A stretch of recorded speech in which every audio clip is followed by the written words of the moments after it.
कर्ज के दलदल में धंसा पाकिस्तान अब पूरी तरह से आर्थिक वेंटिलेटर पर पहुंच चुका है। चीन से लेकर IMF और वर्ल्ड बैंक तक हर किसी से उधार लेकर सियासी गीदड़ भभकियां देने वाला ये मुल्क अब खुद ही अपनी साख गठा बैठा है।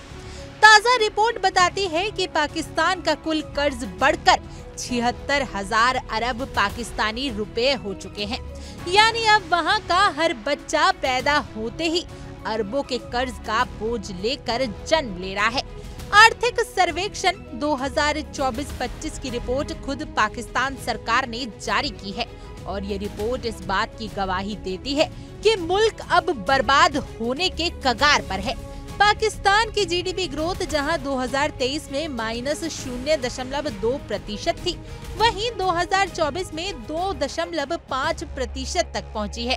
लेकिन इस मामूली सुधार को लेकर जश्न मनाने की हालत भी अब नहीं बची।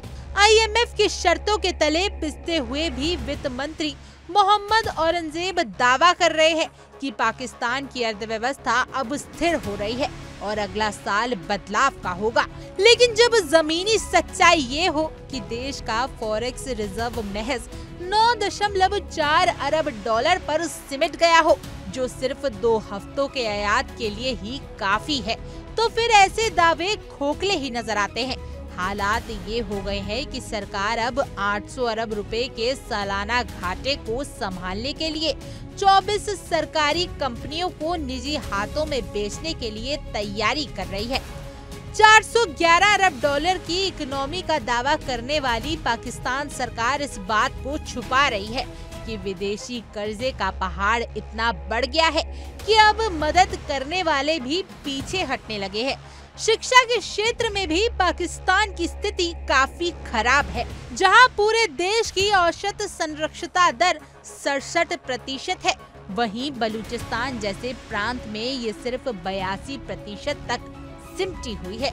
आज यानी 10 जून को पाकिस्तान की नेशनल असेंबली में बजट पेश किया जाएगा और 13 जून से इस पर बहस शुरू होगी, जो 21 जून तक चलेगी। लेकिन सवाल ये है कि क्या सिर्फ भाषणों और आंकड़ों के जादू से कोई मुल्क अपने कर्ज को धो सकता है, जब मुल्क की हुकूमतें देश बेचने पर आमदा हो और फौज की गोद में बैठी सियासत आम आवाम के पेट पर लात मारती हो।